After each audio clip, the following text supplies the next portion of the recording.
Alive on the Moon, Jaro. It's on the pen alive with your host David Knapp.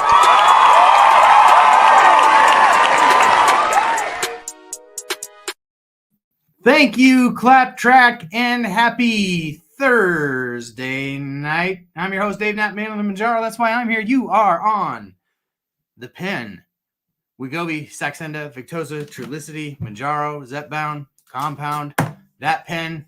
That's what we talk about here. We talk about our journeys. We talk about the news. We try to bring you all of the latest information in the news in the world of GLP-1s, incretin mimetics, obesity therapies, and we try to do it in a patient-centric way. And for my money, for this community, it doesn't get any better. It doesn't get any better with the OTP community. Like Jennifer, Nebraska, Sue the Dude, Anna, Lynn, Rudy, Mimi, Natalie, thank you all for being here.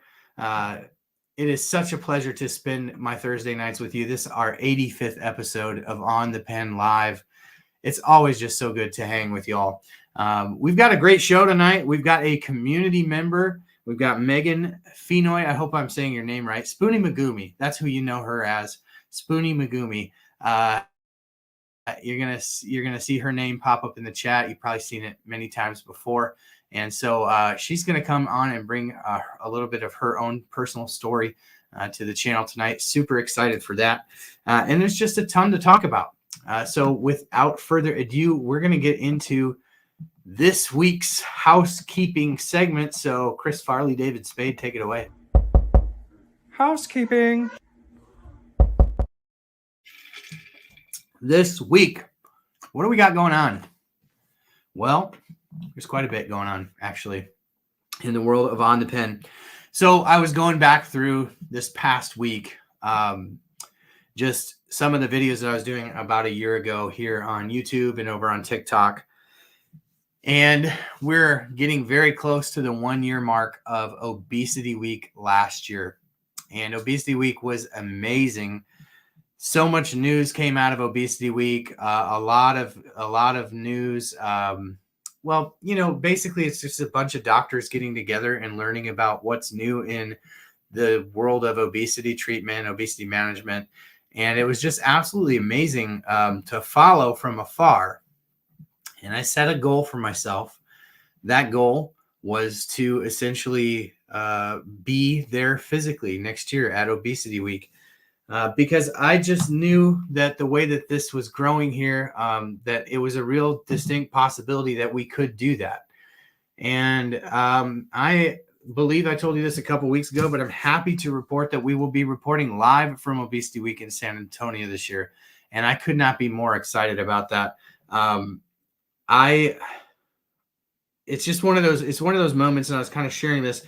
For those of you who don't know, the members of this channel and I usually every time that I have the opportunity to, we'll get together at the beginning of the week or at the beginning of the stream, and we will have a just our own little members only live stream before the show, and we just kind of talk and catch up on our week and just talk about what's going on. And so I was sharing with them, just this was like one of the rare goals that I have ever set for On the Pen. I didn't really start On the Pen with any agenda to grow it out into anything specific other than to just provide information to the community that I felt like was deficient on the web. And so I sought to just share everything that I was learning for myself. I knew that if I wanted to know this stuff, that other people did too. And so I wanted to just use my gifts to bring the news to the GLP-1 community in a patient-centric way. And it really resonated, and especially with the members who really were the first to see the potential in On the Pen and what this could be and what it might mean for the community moving forward. And so, like I said, I didn't set that many goals for On the Pen beyond just providing that resource, right?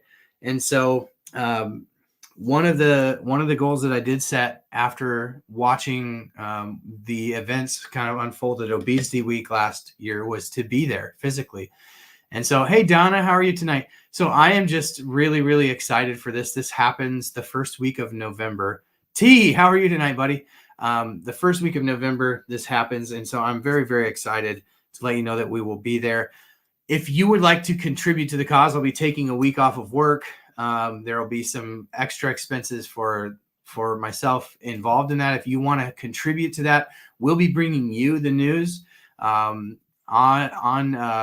what happens at Obesity Week. If you want to help contribute to this kind of some of the peripheral costs, we are getting a little bit of help with our sponsor, Ro, but you can contribute down below.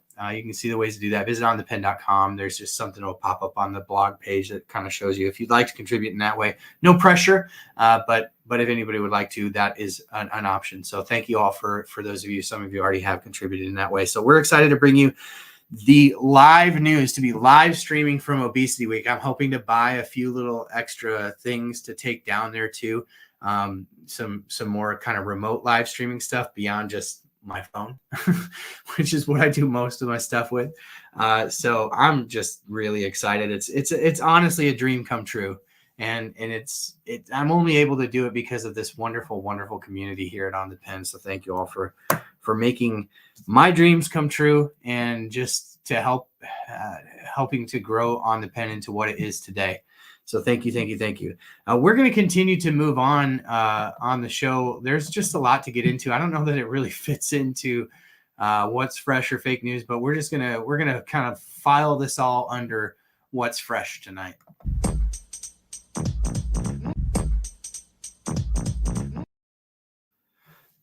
Max with a $4.99 super chat. Max, thank you so much for the $4.99 super chat. Really, really appreciate that. Very generous, always appreciated, but never expected. So thank you so much for that, Max. There is a lot to talk about, and I don't honestly know where to begin. I guess I'll start here. Donna with a $49.99 super chat. Thank you, Donna. Holy smokes. Goodness gracious. Thank you so much, Donna. I appreciate that. Very generous. So y'all are so generous to OnThePen. It's no surprise that I've stuck with this as long, as the community is so wonderful here. I want to just pause and just let you all know that, like, my heart is heavy for the people who have been so impacted by the hurricanes that have come through the South in the last couple of weeks here. Corey, who does our maintenance minute that we'll get into here in a few minutes, has been directly impacted both times. And this second time around with Milton was a bit more devastating. So our thoughts and prayers are with those of you in the community. If you are impacted personally, if there's any way that this community might be able to help you out, send me an email at david@onthepen.com. It's just unfathomable what people have to go through with this crazy weather. In that vein, something that I came across today was the fact that Eli Lilly is actually offering some assistance to folks who have been impacted by the storm, so by the hurricane. So if you lost medication, refrigerated medication, because of or directly related to what was happening with the storms, they are offering assistance through their website. Let me, I should have had this pulled up, but if you just do a search on Google for Eli Lilly storm help, it'll pull up the number for you as a disaster relief impact. But if you or someone you know has lost Lilly medicine due to the recent hurricanes, you can call 1-800-LILY-RX. So if one of the mods can type that out in the chat, 1-800-LILY-RX, LILLYRX. If you call that number, they can help get you restored with the medication that you lost due to the storm. So that's one piece of information that we wanted to bring. Hey, Dank, how are you tonight? Good to see you in the live. I love it when the OGs pop by to say hi. But yeah, if you check out 1-800-LILY-RX, and that's gonna be the and if you want the number, it's 1-800-545-5979. 1-800-545-5979 if you lost medication due to the storm. So that will be something that maybe some of you can take advantage of if you were directly impacted by the storm, if you lost power and then lost refrigerated medication. That is something that you can kind of take a look at. Do want to mention that today is actually World Mental Health Day. For those of you who have struggled with mental health issues, I want to say that you are seen and you're loved and that you matter. And if you are struggling in silence with mental health issues, if all of a sudden you find yourself not being able to trust your own thoughts, please reach out to a professional. Please reach out to someone that you love that can help walk through that with you. You do not have to suffer in silence, and you do not have to suffer alone. Men, I'm talking to you, but women too. There is no need to suffer alone. You can get help. Help is out there for you. Of course, the suicide and crisis hotline is always available at 988.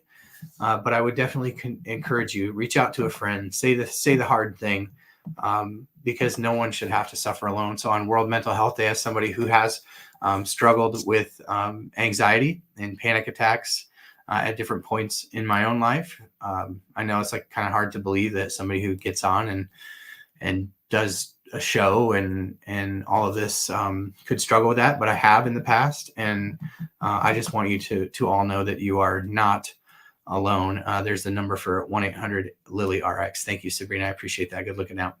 But 988 is the suicide hotline and crisis hotline. That's something that anyone could take advantage of, but hopefully you have the support around you. People want to know. People want to know if you're hurting, and people are there to walk through that with you. So I just wanted to make a special note of that on Mental Health Day. I know that mental health is a big part of our journey with living with a chronic disease like obesity or type 2 diabetes. It takes a toll, right? But don't let it take a toll in silence. So that is my note to you. One note that I wanted to make.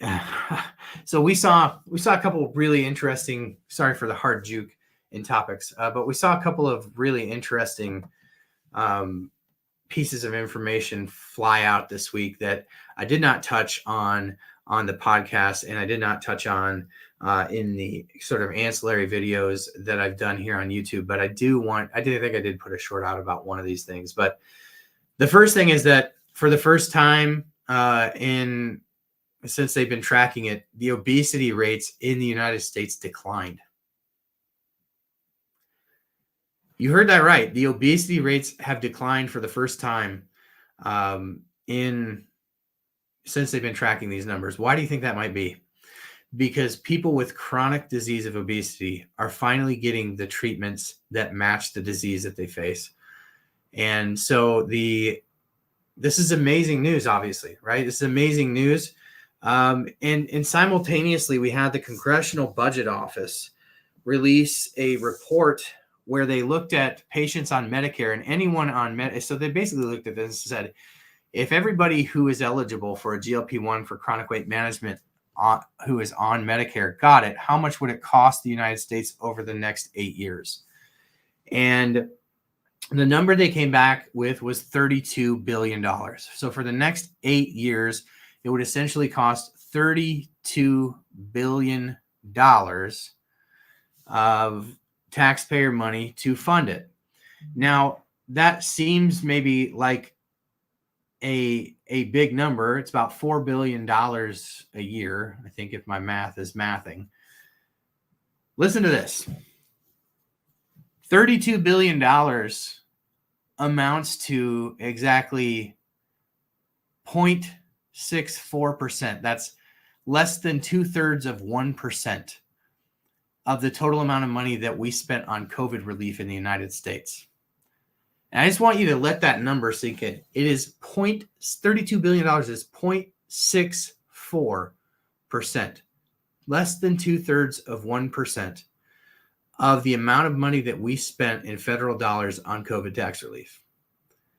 And my point is, if we had that extraordinary amount of money and we could come up with that for COVID, which was a medical emergency facing the country and the world, we can come up with it for this medical emergency that is facing the country and the world. And furthermore, I'm really skeptical about these numbers. Because when you start to treat chronic disease and you see a 20% reduction in major cardiovascular events, even higher with tirzepatide, upwards of 30%. When you see sleep apnea resolved in 51% of the patients that take these medications, when you see improvements in osteoarthritis, when you see improvement in mobility, you see improvement in all these key measures, like, was that factored in? Or was it just the cost of the medication? Now, they were looking at the current cost of these medications also. So what if Medicare negotiated the cost down on these? So this number, I think, is designed for people to go, ooh. But in reality, 0.64% of what we spend on COVID, and we don't have that to spend over the next 8 years to cover people on Medicare with obesity. Get out of here. It's a ridiculous argument. It is an absolute ridiculous thing to say that we have that much money for COVID, but we can't come up with 0.64% of that to cover people on Medicare for the next 8 years. Instead, we have this bullcrap, stripped down, neutered thing that's passing in the Treat and Reduce Obesity Act that might cover some people who were on a GLP-1 for at least a year before they got on Medicare. It does nothing for people who are on Medicare currently. And it does nothing for people who are joining Medicare who weren't on a GLP-1 for a year prior. Who is that helping? The fact that this is going to pass through the House and the Senate completely neutered is a massive letdown. And it doesn't even go near far enough when you consider that 0.64% of the COVID tab could cover the next 8 years for all people on Medicare. Get out of here. It's ridiculous. So we continue to advocate for our friends on Medicare here. Honestly, GLP-1s for all. If it just stands to reason at this point that these medications they need to be looked at differently than other medications. This is as big as penicillin.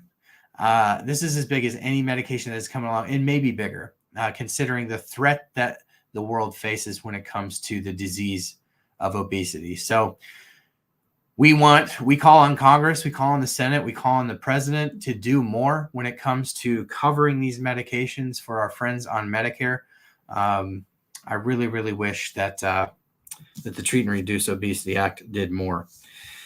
The last thing I want to get to in the What's Fresh, because I don't really have a fake news. I guess my fake news would be that Medicare thing, right? I mean, $32 billion is supposed to sound like this amazingly huge price tag. I ain't buying it. No, not after we spent $5 trillion on COVID. Spending money on things that this country needs should never really be an argument again, to be honest with you. So that's how I feel about it. Anyway. I want to just give just a quick couple of minutes to just open the chat up to a question, right? So this week, there's been a lot of news around compound tirzepatide, around the FDA removing the shortage, around lawsuits and how that all plays out. We've covered it extensively at OnThePen. But for those of you who maybe don't keep up with the videos throughout the week, if you have questions about what's going on, drop them in the chat right now, and I would be happy to answer any of those before we get to our maintenance minute for the week. So if you have a question, if you're kind of wondering where things are with all of that and would like an update on maybe a specific point about what's going on with that, please just drop it in the chat now. I would be happy to answer that. But of course, you can go back to the podcast from this week. We covered it extensively, and we've done videos each of the last 2 days that will definitely catch you up on everything you want to know about what's going on in the tirzepatide saga. Hey, Laura, how are you tonight? Jennifer, welcome. Thank you for joining. It's good to have you here with us tonight on this beautiful Thursday night. It's always beautiful when we can get together, and it's always good to see familiar names in the chat tonight. So thank you. It doesn't look like anybody really. Hopefully, we've kept you caught up as good as possible. the compound tirzepatide thing, I think what gets lost in this whole discussion is the human toll, because all these decisions are made in boardrooms, and I feel like what's never considered in this is how this impacts literally at this point hundreds of thousands of people.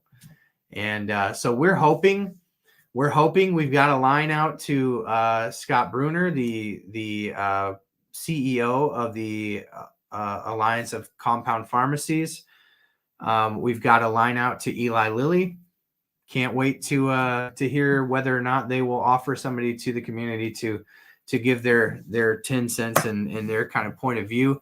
I think that the patients, like, we're just sitting here with whiplash, wondering why more isn't being done, wondering why people are having the rug just pulled out from underneath them in the way that they are. And so, of course, today you saw just I've been sort of preparing this. I've been telling people kind of behind the scenes, like, I'm expecting a D-Day of cease and desist orders, and that was today. And so yeah, it's just, it is just absolutely unfathomable how out in the cold patients have been left in all this. And I just really, again, we call on Eli Lilly to release all the vials, and to release them at a price point that at least is on par with, what people are paying for compound medications. So hashtag release all the vials. If you're gonna, you've got the right to your intellectual property. You don't have the right to mess with people's lives. And this shortage thing, I think we can all agree, at best, is debatable. I think we can all agree at best it's debatable whether it's available. So release all the vials, Lilly. You'd solve a lot of problems. Circumvent the PBMs. Give us a straight cash price. That would be amazing. Of course, I would be remiss without mentioning, when we talk about accessibility, all of this stuff is complicated, and we want to tend to throw companies like Eli Lilly under the bus for being greedy or what have you. But the reality is, it's not Eli Lilly. It's not Novo Nordisk. It is an extremely broken system that requires people to jump through a lot of hoops to get the medication that they need, to change their lives, to get a fighting chance at health, right? So we're thankful to companies like Eli Lilly who have developed the very drugs that we're clamoring for, that are changing lives, that are giving people a fighting chance to battle their obesity. But at the same time, the system is broken. And so it's never been more important to have an advocate on your side that is willing to fight your insurance company, to fight the good fight to get branded medication for you, and to offer options for people who cannot get there. We partner with Ro at OnThePen. Ro has been such a tremendous partner and sponsor of OnThePen. I cannot say enough good things about the people at Ro. Ro has a program called Ro Body. If you check it out at ro.co/OTP for OnThePen, ro.co/OTP. You'll learn a little bit more about the program that they have that gives you access to a doctor who can help point you in the right direction to the medication that might be the most beneficial for your specific situation. They'll also fight the insurance battle for you. And so if prior authorizations are required, they got a whole team, just an army of people willing and ready to fight that battle for you and go to the mat for you. The Ro Body program, patients lose 15 to 20% of their body weight with the help of GLP-1 medications. Of course, if you're ever going to start a new medication, it's super important that you be aware that there are side effects with every medication that you take. And if you go to ro.co/OTP, those will be just a couple of clicks away for you to check it out. So thank you to Ro for being such a great partner and sponsor of OnThePen, and just helping us to bring great information to the community. Really appreciate you all over at Ro. So that brings us to tonight's Maintenance Minute. Now, of course, we have been so blessed to be able to bring this to you every week. Corey, who has been, again, directly impacted by the floods, brought about by the hurricanes, the I don't know, flood's probably not the right word, but the storm surge and the wind and everything like that. And so amidst this, she has been super gracious to continue to bring us a Maintenance Minute. So tonight, we'll let Corey take it away. Meds got you to go wait. You left a little extra food on the plate. When it comes to keeping that scale down, Corey is the best to have around. Hi, I'm Corey. So you're where you want to be and now wondering, how do I maintain this weight without getting sucked back into diet culture? If you've been on a GLP-1 medication, you already know how helpful it can be in managing appetite and blood sugar. But maintaining weight long term may require more than the medication alone. It's about balance, and it doesn't have to be complicated.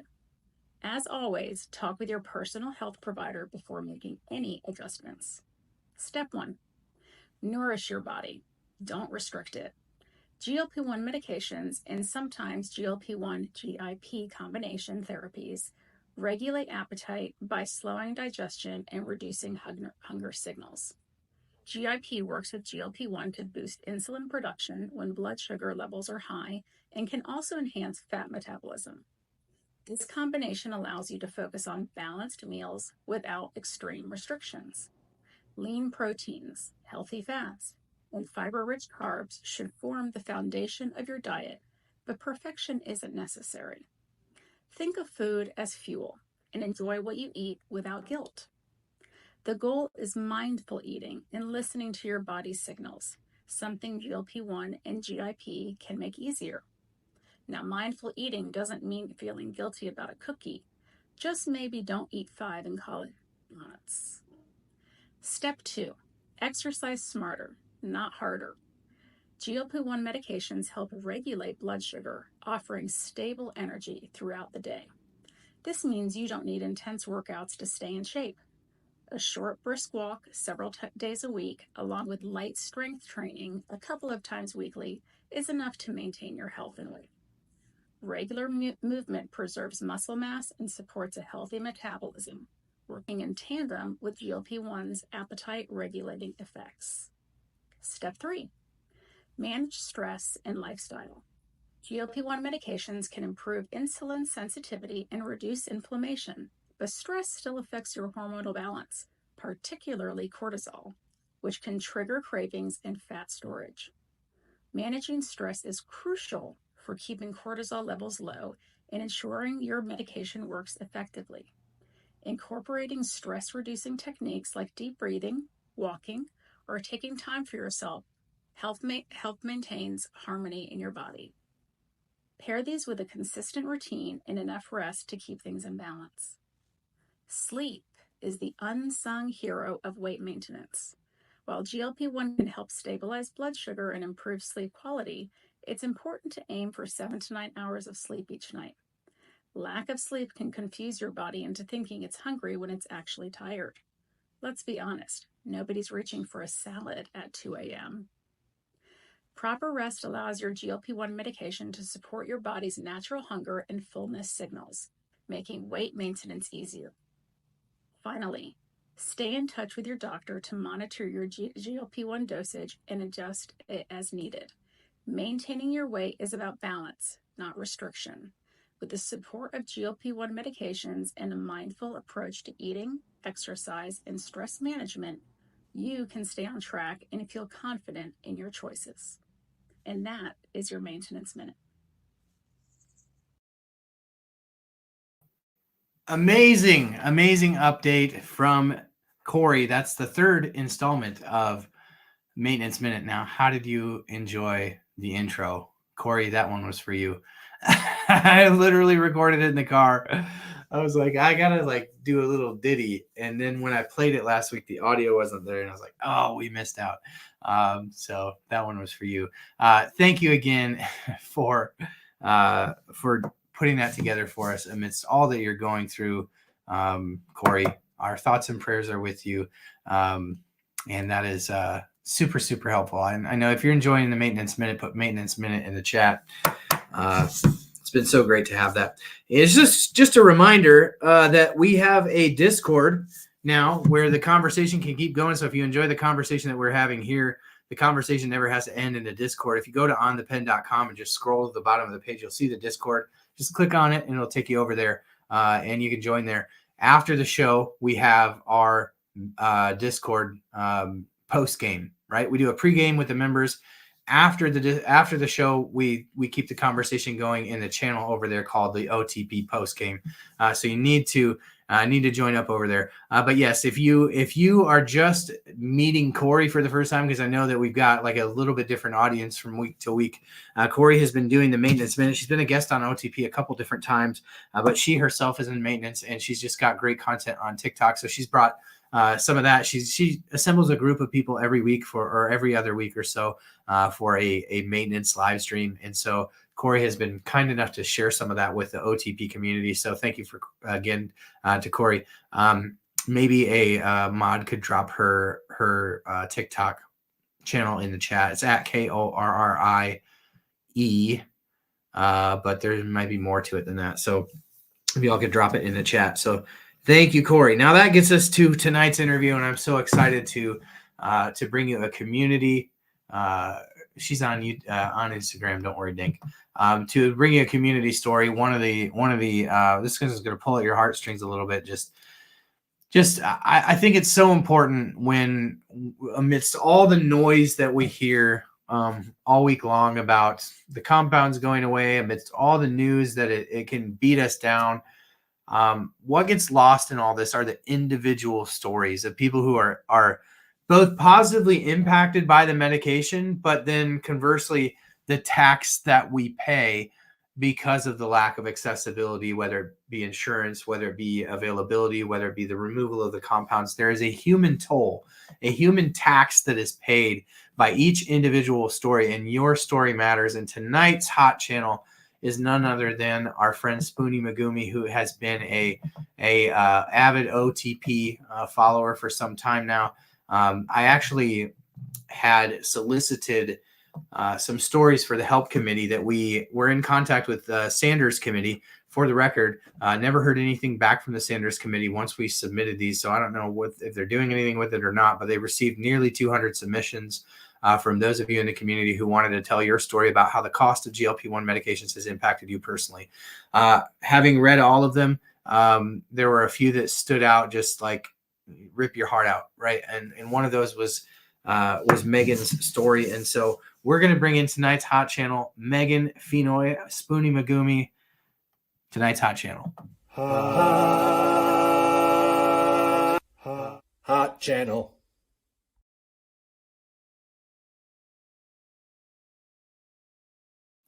Spoonie, welcome. Welcome to On the Pen. How are you tonight? I think I got you muted. Let me unmute you here. I don't know why you're muted, but I think you're muted yourself. There you go. Sorry. Welcome. All good. Thanks for being here. Thanks for having me. Absolutely. So how long have you been following On the Pen? May-ish. May-ish. Now, does that track with like when you started your journey? Yeah. Okay. And so how did you find OTP? I literally just put Zepbound in the search on YouTube because my endocrinologist handed me a script and said, "Hey, have fun. Have at her. Here's a medication. Go figure it out." Yeah, it's like most stories end that way. When I'm like, "How did you find OTP?" They're like, "My doctor gave me a script, and I didn't know what the heck it was." That was like how I started OTP. Right, my doctor handed me a script from, and he's like, "Hey, you have diabetes." I did a year of keto. It didn't work. He's like, "All right, here's some medicine." And so I came here to learn everything I could about it. And other than seeing a bunch of people who lost a ton of weight with the medication, there wasn't anything from an informational standpoint. And so I just was like, that's going to be me, because I'll learn everything there is to do. And I know how to talk and have the gift of gab. So we'll bring people the news. And so that's what we've done. And I'm glad that you found it and found it valuable. Now, as I kind of teed this up before, Megan, like your story was just a heart-wrenching story to read, just the sacrifices that you've made to be on the medication and how you ended up on the medication. Do you mind just kind of taking us through the story that ultimately led you to that prescription for Zepbound? Yeah, I've always been overweight. In high school, I was always, the biggest of my friends or the biggest kid in class. No matter what I did, my weight would never budge. Around 18, I was diagnosed with PCOS. Doctors back then didn't know what to do with me. So they're like, here's some metformin. Have a nice day. Eat less, move more. Do some yoga. Thanks. Nice. So Appreciate that would that. work. It made me sick. I remember getting violently ill and my blood sugar would tank so bad I actually had a seizure. Oh, wow. Yeah. So metformin is not my Metformin, friend. metformin is harsh. And they started me on 1,000 milligrams when I believe you're supposed to start around 500. Yeah.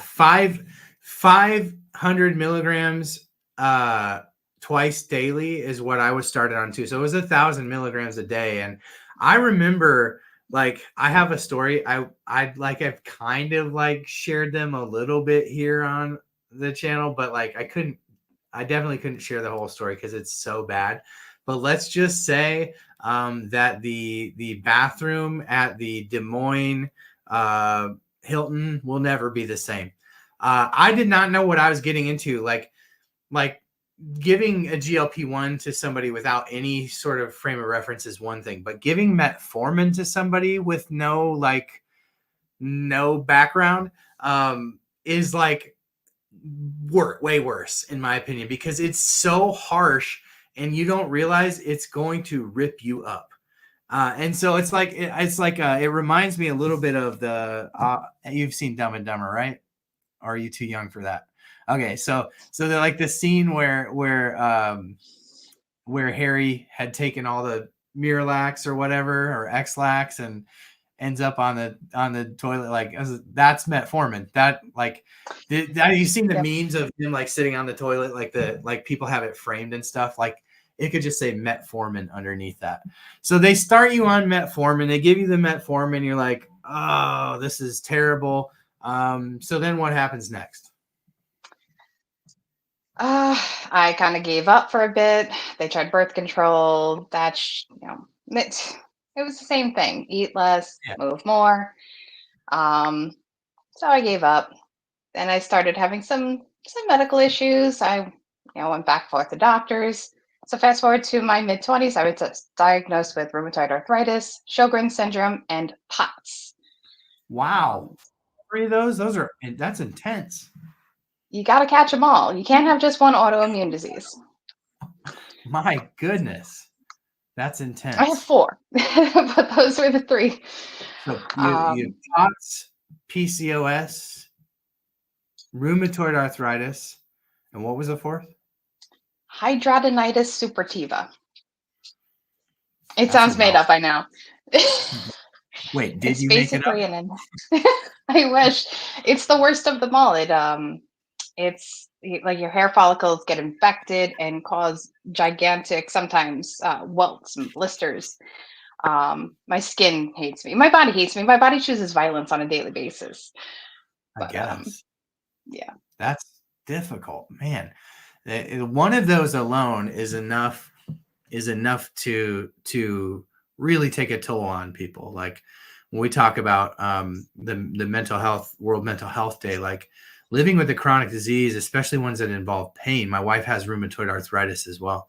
And so I know full well, like there's a lot of, just living, I think I have it bad some days living with diabetes and all the things that are associated with that. But like, she gets in bed and she just hurts and she, her joints are inflamed and it's just brutal. So to live with 4 is crazy. So you get diagnosed with all 4 of these things like around the same time, mid-20s. Yep. And it was always try this med and try and lose weight, because if you lose weight, everything will go away. Everything will be fine. Right. Yoga and metformin. Yes. In case everybody in the chat didn't know, like if you're losing access to compound, metformin and yoga, that would be maybe a great second option. Ridiculous. Absolutely ridiculous. So you live and you struggle, like not only with like probably reduced mobility because and fatigue and just so many things that would accompany living with 4 autoimmune diseases, just absolutely crazy. So that takes you to like your mid-20s. So bring us through into today. So fast forward to now my early 30s. I met the most amazing man and started to actually care about my health again. 6 months later, the world stopped for COVID. I was around 240 at the start of COVID. We both tried losing weight together because, I mean, what could we do? There was nothing to do. We were on lockdown. Yeah, nothing would budge. And then I gained more weight. Surprise, surprise. I went back to the endocrinologist. They prescribed me Ozempic. That made me violently ill. Not as bad as metformin, but it was up there. 0 stars, do not recommend. Did they start you on the lowest dose? I don't remember, to be honest. It was so long ago. I'd be very curious to know that, because typically when people start on semaglutide, as long as they start on the lowest dose and they move slow, it tends to be okay. But where people really get into trouble is when they start on a dose that's higher than that, because it is like, we talk about metformin being harsh, right? There's definitely a spectrum here. But if you are somebody who has been on tirzepatide and has to go back to semaglutide, or has to go to semaglutide because you're losing access or whatever, the thing that I hear repeatedly is people's doctors go, well, you're on the 10 milligram of Zepbound, so we're going to put you on the 1 milligram of Wegovy or Ozempic, and instead of starting them at the bottom, and they go over, and because it's so different, it's so much GLP-1. Like, you're not getting that much GLP-1 in tirzepatide. You're getting straight GLP-1 in semaglutide, and it is just more harsh. It's more blunt. You feel it, right? I feel like with tirzepatide, and there's a wide spectrum of experiences, but by and large, it's like tirzepatide's more like working in your brain a little bit more. It's like quieting the food noise. Certainly, there's still the slowed gastric emptying. There's still some of the similar side effects, but semaglutide can be a bit more harsh. That's why and I'll just take the opportunity, because so many people right now are facing that specific thing where they're having to go from tirzepatide to semaglutide. If I would encourage you to have any conversation with your doctor, it would just be start low and slow. So anyway, so metformin was harsh, then Ozempic was harsh. Like post-pandemic, they put you on Ozempic to control your weight. They put you on Ozempic because you're not diabetic, right? That's the one thing you don't have. They said I was like 5 minutes from diabetes, so pre-diabetic. Okay. Okay. That, and with all of my autoimmune issues, they're like, if you lose the weight, your autoimmune issues will improve. I was on a heavy immunosuppressant at the time called methotrexate. Sure, my wife's been on that. That's an intense, because it's a cancer drug. I'll never do it again, ever. Yeah. I stopped it right before my wedding because I didn't want to feel like I was dying while I was getting married. Right. And I'll never go back. Yeah. So it might have been that and the combo of Ozempic that made me so ill. Sure. I almost lost my job. I couldn't go to work. I was just, it was rough. Yeah, sounds like it. So I was defeated once again. I tried every fad diet, keto, paleo, Mediterranean, carnivore. That was my favorite, carnivore. I got to eat all the bacon I wanted. It was great. It is great. Yeah, you can't deny that eating straight bacon until it gets old, it's pretty sweet. It does get old though, if you've ever tried it. So you're off the Ozempic, and now you're on every weight loss fad diet, trying to white knuckle and basically throw spaghetti against the wall and hope something sticks. And obviously it doesn't, right? So this takes us to roughly what year? 2022-ish? Yep. And that's when I was diagnosed with stage 4B Hodgkin's lymphoma. Wow. Unreal. It's a very slow growing cancer. So I've been thinking about this a lot for the last 2 years. Actually, today marks 2 years since I started treatment. I looked at my Facebook memories, and there's a picture of me in my um, F cancer socks and the chair. Um, so that was a little gut wrenching today. I'm Um, sure.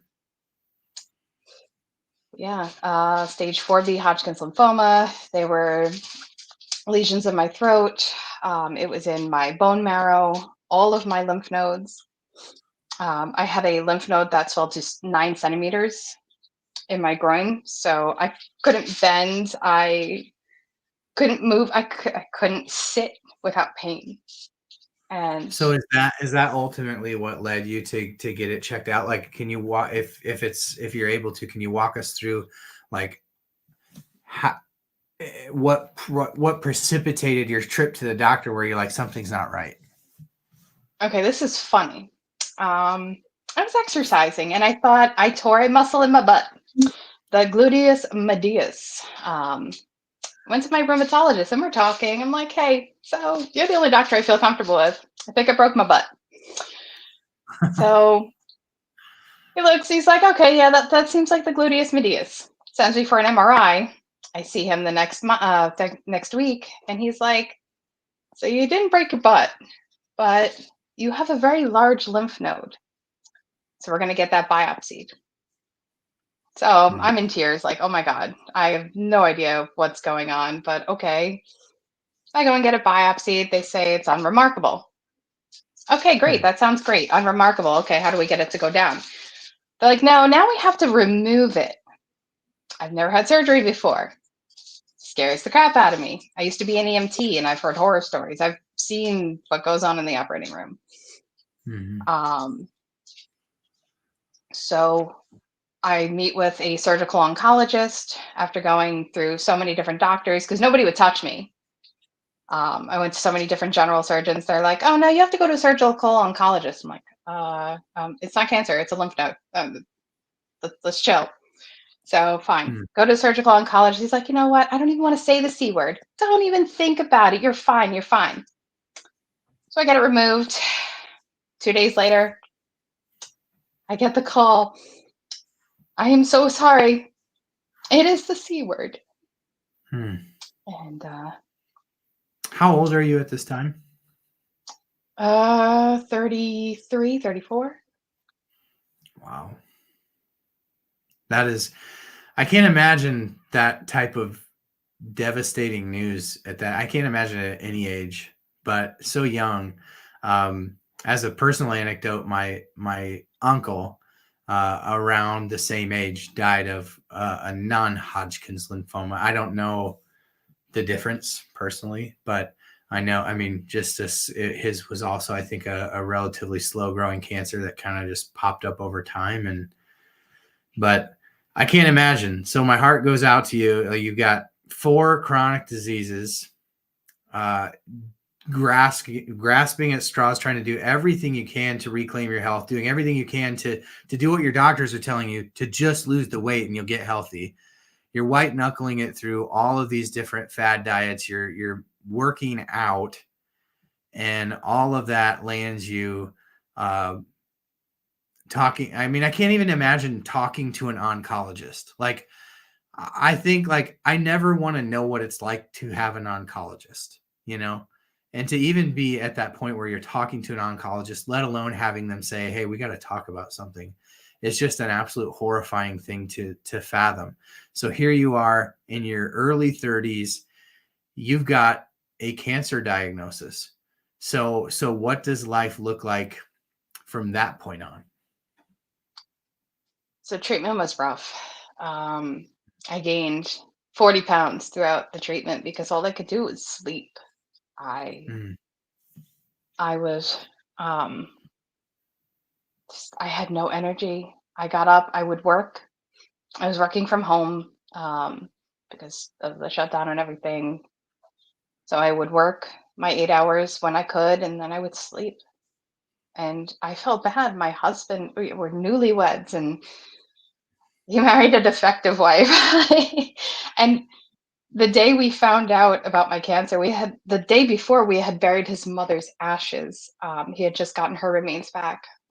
She had died a few years before from breast cancer. Her body was donated to science, and they got her remains back the day before. So it's like slap, right in the face. Right. Life works that way sometimes.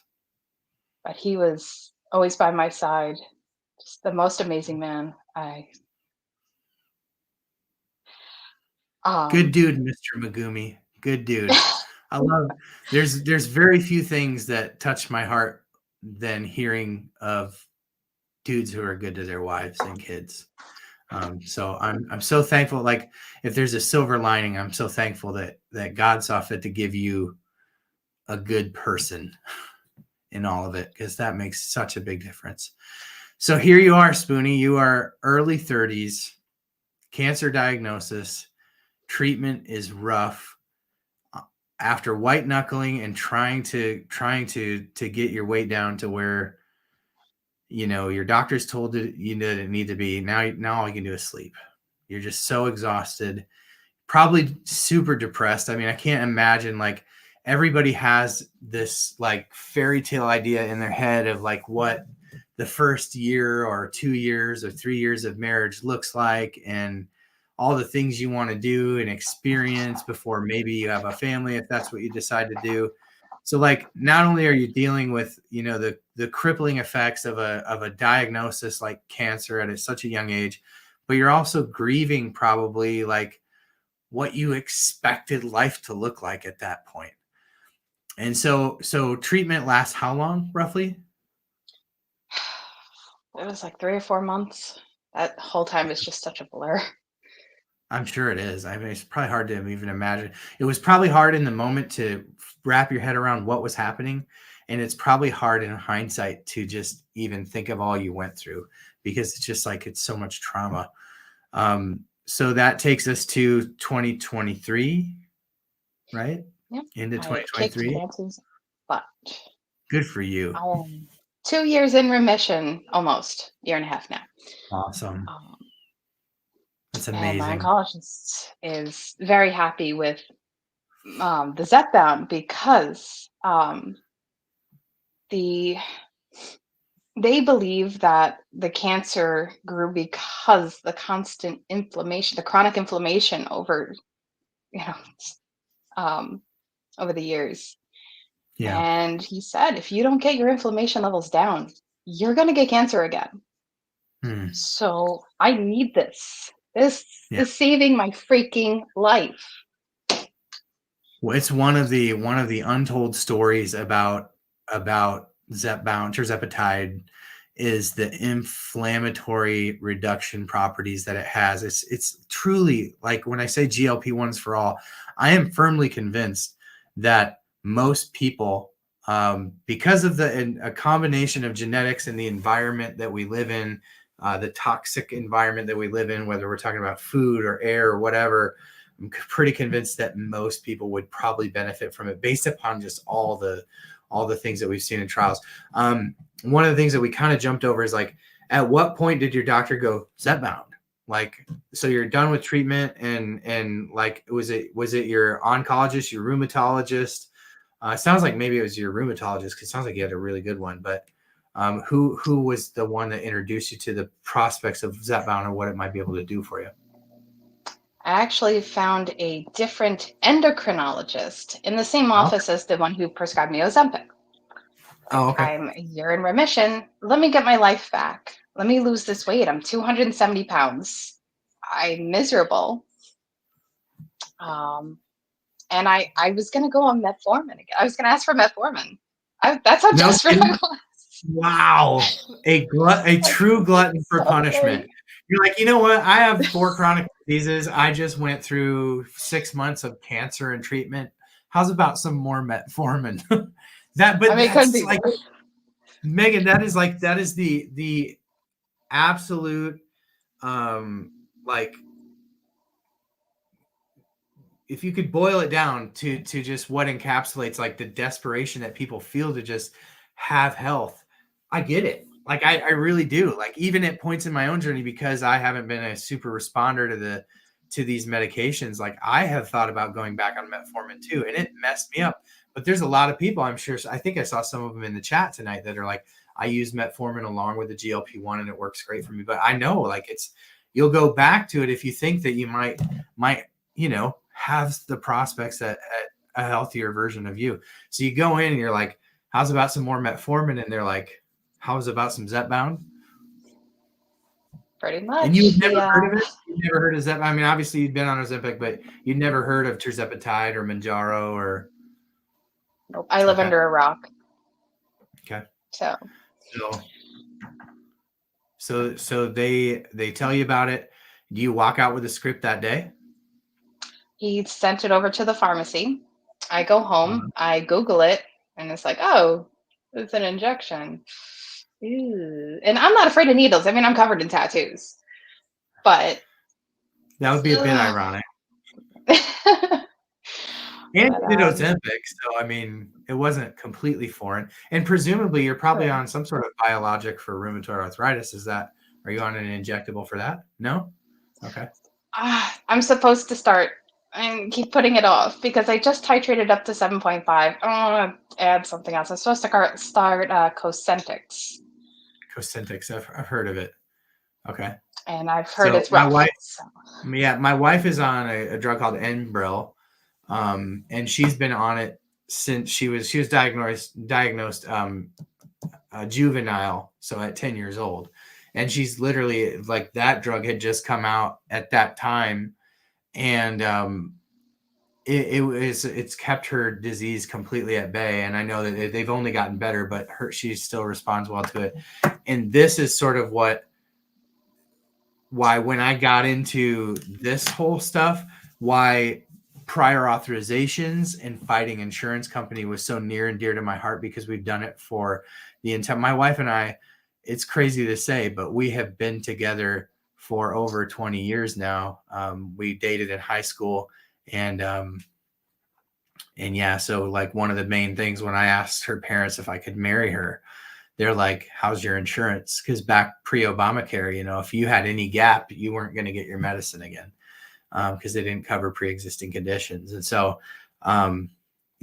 it's that's why that's so near and dear to my heart. But so you're kind of freaked out of the injectable, but you get the prescription. Tell us about like filling the prescription. What was your insurance coverage like? Did you go and did you have sticker shock, or did you surprisingly not have to pay that much? Or like, how was your experience at the pharmacy? And did your doctor warn you like, hey, this might be super expensive? No? Here's the script. Here's the door. Have a nice day. See you in 6 months. Do some YouTube searching. I mean, that's what we do for everything. That's the way of the millennial life. I don't know. Glad you did. So I go to Walgreens. They're like, yeah, you're not getting this. I'm like, okay. So I call around. I scored it at a Walmart. Local Walmart. So they said you're not getting it because they didn't have it. Yeah. Okay. They didn't even try to order it because they said that there's just no point. But Walmart, because I had filled there before, they said, okay, we'll try and order it for you. So I got the box, and then I was too much of a chicken to take it right away. And my husband wasn't thrilled with the idea. He doesn't like medication at all, any kind of medication. So I held on to that box, and then I, was able to get another one, and it took a while for me to start it. But then I finally did, and so glad I did.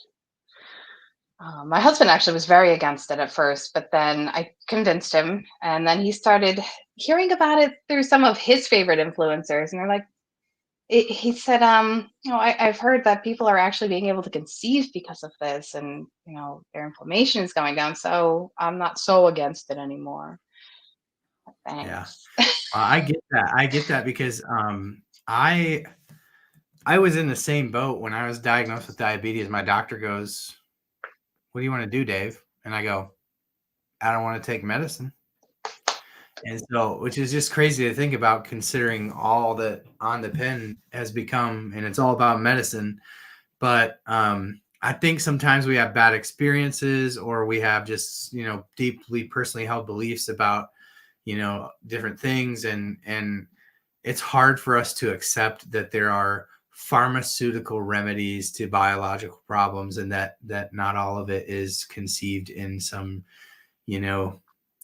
maniacal way, right? There are actually people out there, scientists that really want to devote their lives to helping people. And thank God there are scientists at Eli Lilly that had the stones. Well, started with Novo Nordisk, because when Novo Nordisk was first developing GLPs for diabetes, they learned very quickly there's a weight loss component to it. But if you kind of go back and watch what the people that were involved in the development of especially semaglutide, to a lesser extent liraglutide, literally they were like, it's too risky. No insurance company will ever pay for this. So like, it was very risky for these pharmaceutical companies to develop these drugs, because the mountain that they've had to climb to get insurance companies to pay for something that was always considered cosmetic. Can you believe that? Like, the conversations that we have, obesity is just a cosmetic issue. Yeah, you're sitting here,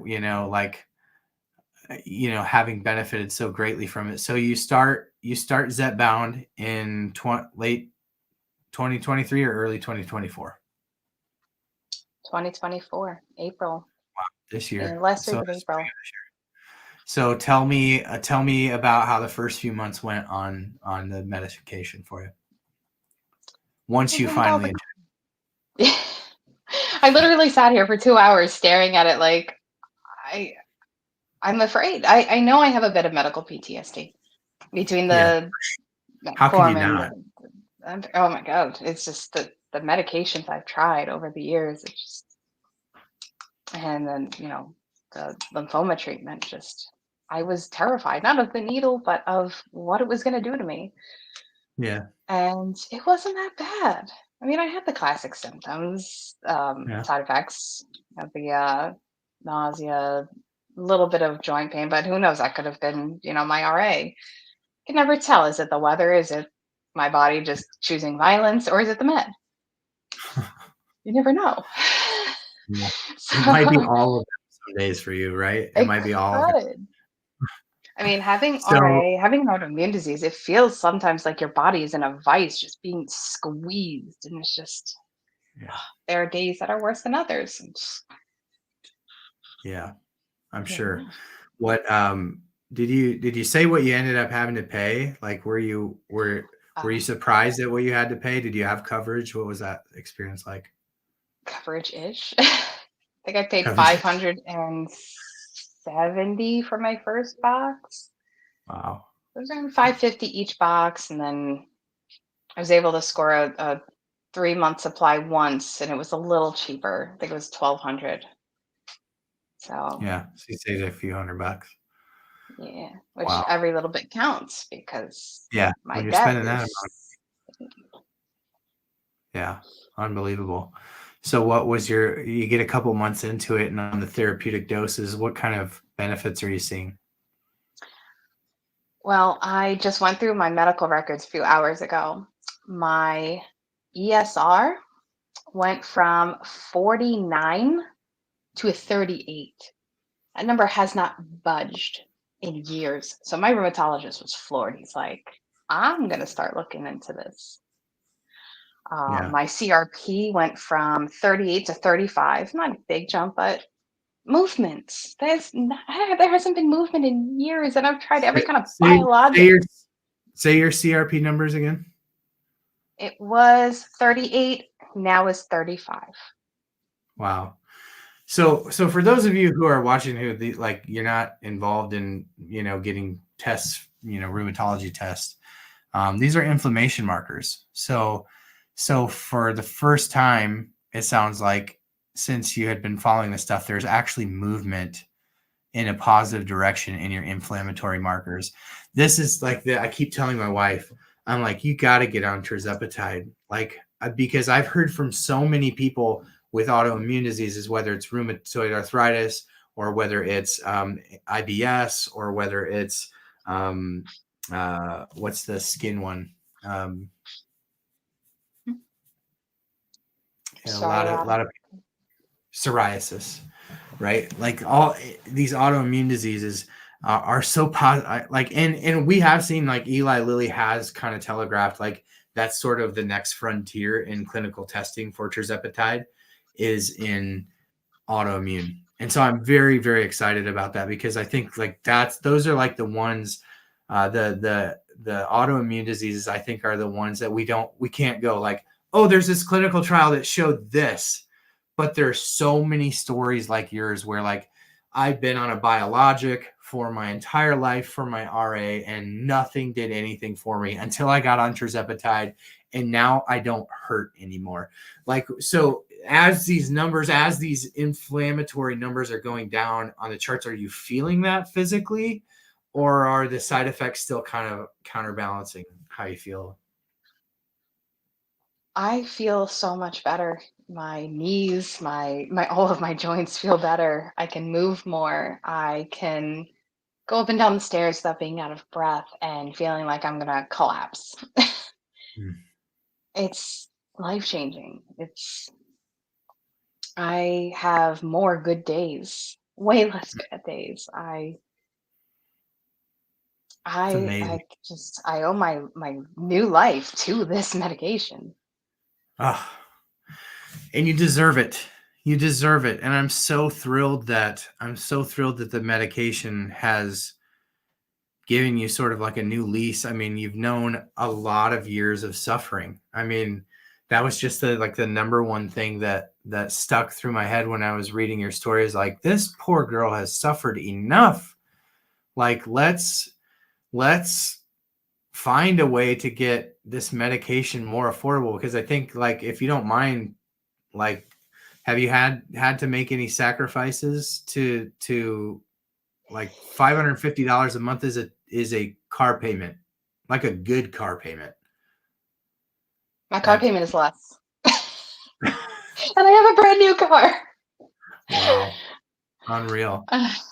Yeah. I work 70 hours a week. I mean, I live in New York, Long Island, New York. It's very expensive. I live in the boonies on the East End. So, my mortgage is around $4,000. My car payment's $500. And then of course my Zepbound, $550, $650 in January. So it's a lot. I'm blessed to have a very well-paying position, but the cost of living in New York is insane. The cost of living anywhere anymore. I mean, it's worse, obviously, in places like you're at. But I mean, I think everybody's feeling it. Everything is so expensive. I can't. It's hard for me to fathom how quickly the bank account just goes like this, and you're like, all we're doing is living. That's like we're not doing it extravagantly. So I just want this to sink in with you, and thank you for sharing that because I know that's a personal thing to share.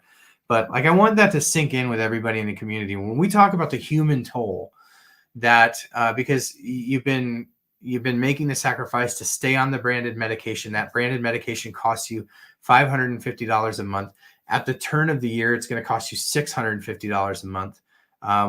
Presumably, if they keep it the way that they just changed it to, maybe more, hopefully not. But you're making a massive sacrifice to be on the branded medication. For those who haven't been able to get access to the branded, who are facing losing tirzepatide, who have experienced the same benefits that you have, it's terrifying for people. And this is where I get pissed off about this because, obviously Eli Lilly is going to do everything in their power to keep, duplicate versions of their medications off the market. That's what businesses do. They protect their intellectual property. I honestly don't fault them too much, although, release all the vials, make them affordable. But, I cannot believe that the FDA went along with this crap. I can't believe that they went along with this idea that it's just commercially available for everybody. It's just not. It's absolutely, people have been like asking me like, well, who's to blame? Who's to blame? Who's to blame? I honestly lay this at the feet of the FDA because ultimately they're the ones that have to look at the patient experience, and look at what the pharmaceutical company is doing, and like find the answer in between. And they have absolutely failed patients that are relying on the compound versions of these medications. It is absolutely unfathomable and unconscionable what they're doing to people, because for Megan's story here tonight, there are thousands of people like her, maybe not as many with quite as a dramatic story as you have, but there are definitely some. And can you imagine if tomorrow it was just, you didn't know if you're going to have it? And that's why I thought it was such a great time to share your story, Megan, because it's just unconscionable what is happening right now. People have gotten their lives back.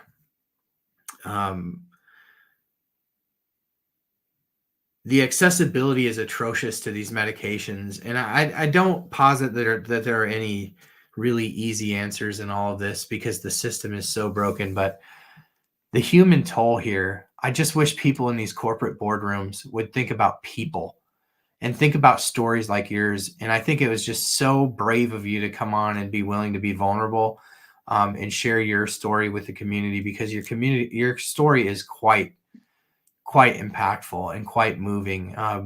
Looking into the next year, like, how do you feel about, your current situation with accessibility to the medication?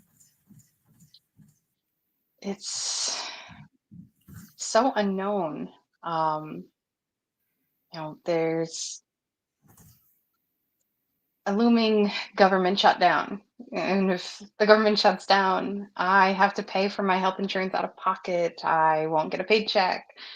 If I don't get a paycheck, I can't pay my bills. I can't get my Zepbound. So I'm hoping to be able to stock up a little bit just in case, because the continuing resolution is only good until right before Christmas. So Merry Christmas, guys. You might not be working. You might miss a paycheck or two or three. You gotta love the political footballs. And you gotta love being the political football. It's crazy. Yeah. And then with it going up, and then my overtime is probably going to be cut soon. It usually does get cut at the end of the year. We don't have a full budget because they can't pass anything. Right. So Election years are rough.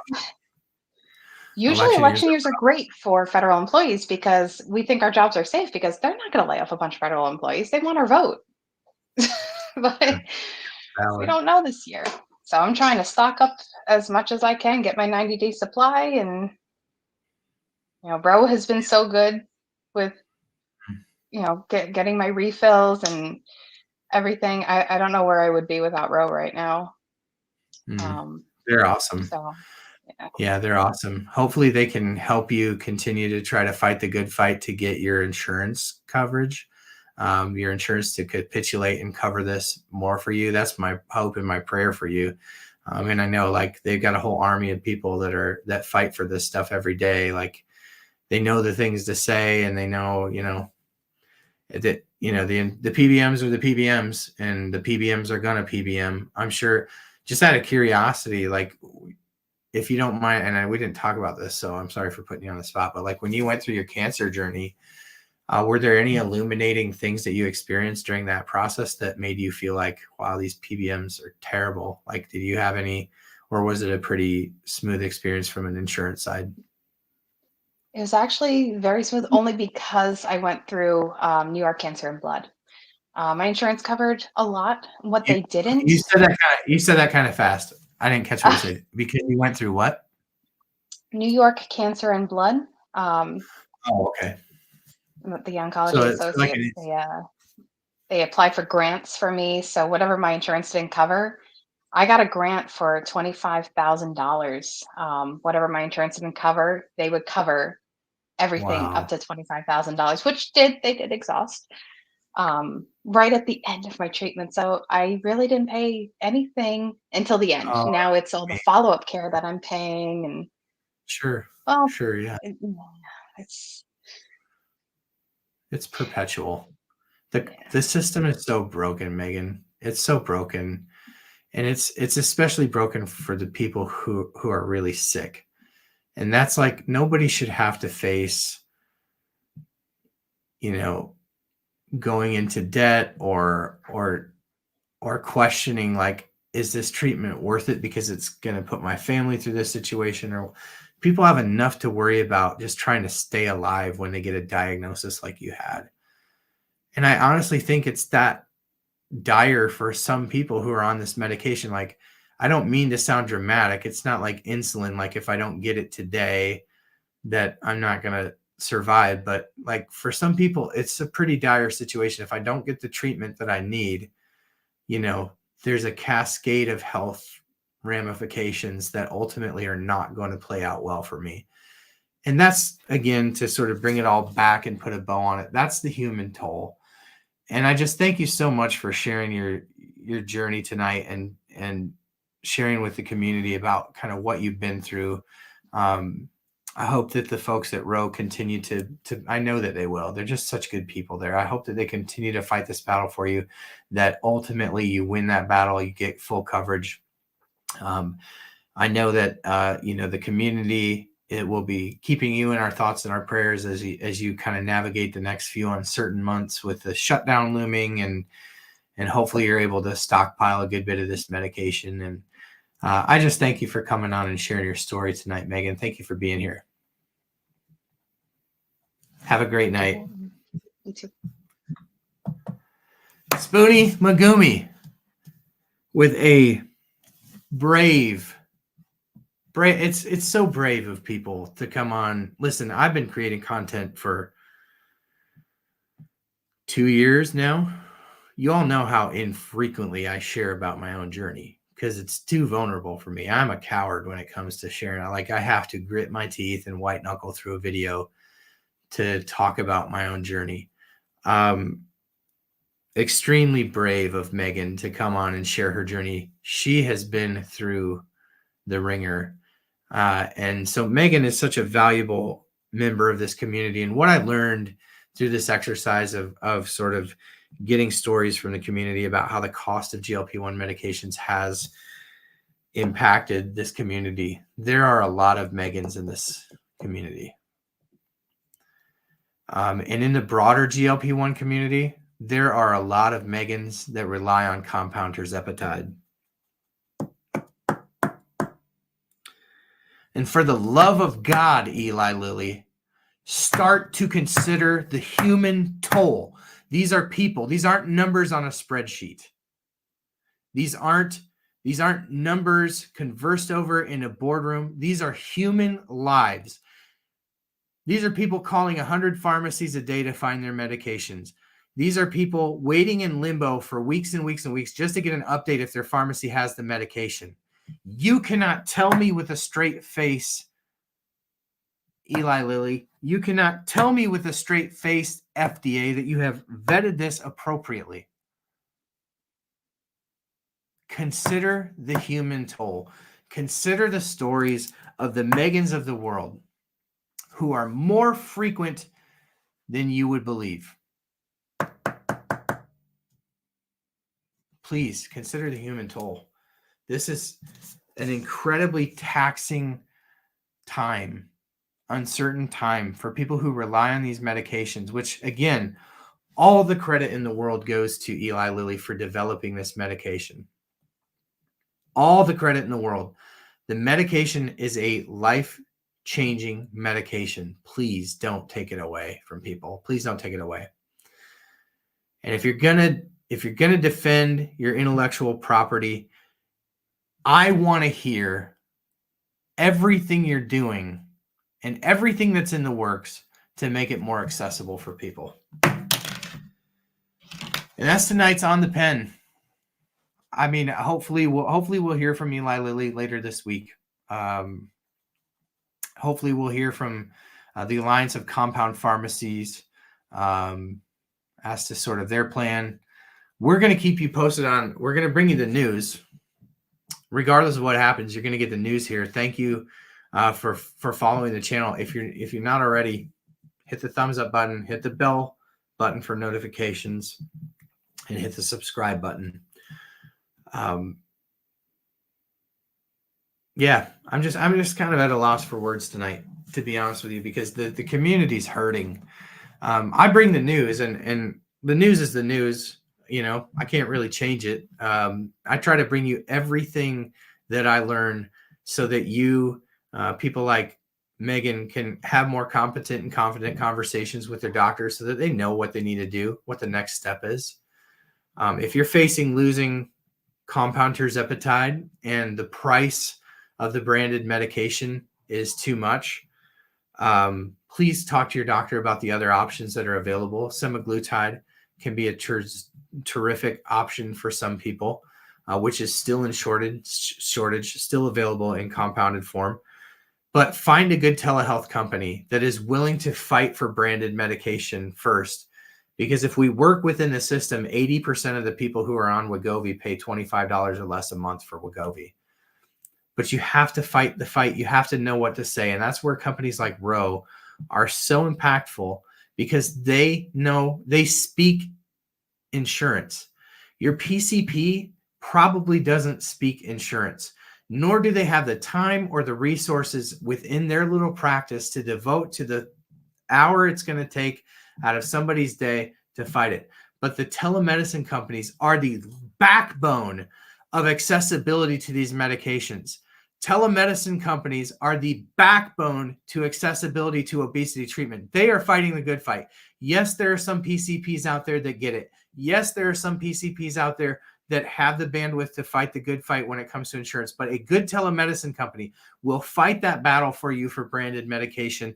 And if they can't, they will have a backstop for you. The backstop for tirzepatide has been removed for the time being. We'll keep you up to date on OnThePen on what's happening and all the latest developments with that.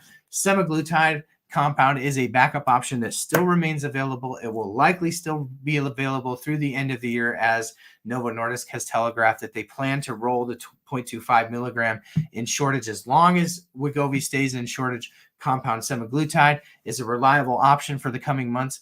But know what's going on. It's so important to know what's going on. It's not like the news just for the sake of the news because it's entertaining. It's because it's going to help you know what kind of conversation to have with your doctor the next time you have a few minutes of their time, so that you can make a plan about what the next right thing is to do. So with that said, may the Lord bless you and keep you this week. May he make his face shine upon you and be gracious to you. Thank you all for being here.